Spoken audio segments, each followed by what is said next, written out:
ولذلك كما سمعتوا هنا في الخطبة كاين واجبات بالنسبة للمواطن تجاه الدولة، وكاين واجبات كذلك بالنسبة للدولة تجاه المواطن. فالدولة لابد أنها تؤدي الواجبات عليها تجاه المواطن، توفر ليه التعليم، توفر ليه الصحة، توفر ليه الفرص ديال العمل، توفر ليه الأمن، توفر ليه الاستقرار. باش نقولوا كذلك هذا المواطن، أيها المواطن حتى أنت عندك حقوق خاصك تأديها للدولة. ولكن ملي تيجي المواطن ولا الشاب ولا الإنسان كيف ما كان وكيلقى راسو لا تحقق له الدولة أي شيء من هذه الأشياء، وما كاين حتى شي سبب من هذه الأسباب اللي غادي تخليه أنه يبقى في هذا البلد، هنا ما نجيوش نقولوا ليه لا راك أنت كاره لوطنك وانت لا تحب وطنك، لا، نشوفوا الاسباب.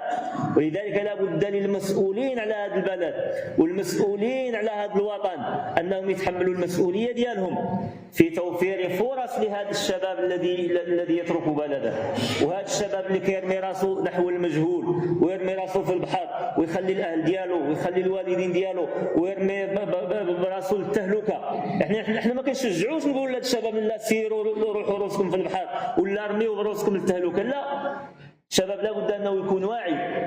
ولذلك خصنا اولا بناء الانسان، اننا نبنيو هذا الشباب نوفروا لهم التعليم، نقريوهم، نوفروا لهم مناهج دراسيه اللي يكون عندهم واحد الوعي ويكون عندهم واحد العقل وتكون عندهم واحد الثقافه، باش ما يجيش الشاب ويجي ويلوح راسو هكاك في البحر. علاش؟ لان ما عندوش وعي، ما عندوش ثقافه، ما وجدناش مناهج دراسيه اللي نربيه ونعلموه ونبنيه واحد الانسان اللي هو انسان واعي وانسان عنده ثقافه وانسان اللي عارف بانه حتى لا بغى يمشي لواحد البلاد اخرى خاصو هذيك البلاد يمشي ليها بوعي ويمشي ليها بثقافه.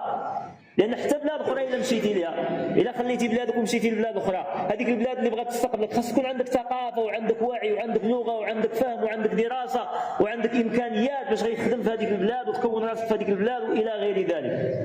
لكن انت لما غادي راسك خاوي وما يعني ما كذا، فين غادي؟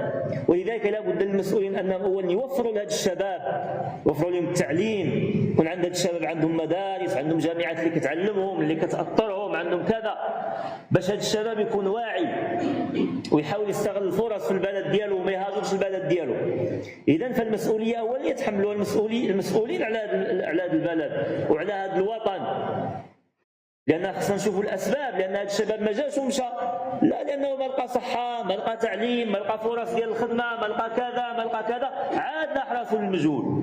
ولذلك فالمسؤولون عن هذا الوطن يتحملون المسؤوليه في هذا، لانهم في مكان المسؤوليه، فينبغي عليهم ان يجعلوا الشباب يشعرون ان مستقبلهم ممكن داخل وطنهم وان العيش الكريم ممكن داخل وطنهم. فالشباب لا يحتاج الى خطابات كثيره عن حب الوطن بقدر ما يحتاج الى فرص حقيقيه تثبت له ان الوطن قادر على احتضانه. الشباب ما كيحتاجوش ان نحثهم على حب الوطن، اي واحد الا يقول لك انا كنحب الوطن ديالي، لكن الشباب محتاجين ان نوفروا لهم كيفاش يعيشوا في هذا الوطن، نوفروا لهم مستقبل في هذا الوطن، نوفروا لهم العيش الكريم في هذا الوطن، نوفروا لهم الصحه في هذا الوطن، نوفروا لهم الامن في هذا الوطن، نوفروا لهم كيفاش يضمنوا المستقبل ديالهم في هذا الوطن، كيفاش يعيشوا العيش الكريم في هذا الوطن. وهكذا ايها الاحباب، لذلك فالكلام عن حب الوطن حتى لا نطيل فيه، فالمواطن له واجبات وله حقوق على وطنه، والوطن كذلك له واجبات وله حقوق تجاه المواطن. ولذلك ينبغي على كل أن يتحمل مسؤوليته في المكان الذي هو فيه. المسؤولون يتحملون المسؤولية في المكان الذي هم فيه، وكذلك المواطن يتحمل المسؤولية في المكان الذي هو فيه، كما قال النبي صلى الله عليه وسلم: كل رجل من المسلمين على ثغرة من ثغر الإسلام الله لا يؤتى الإسلام من قبله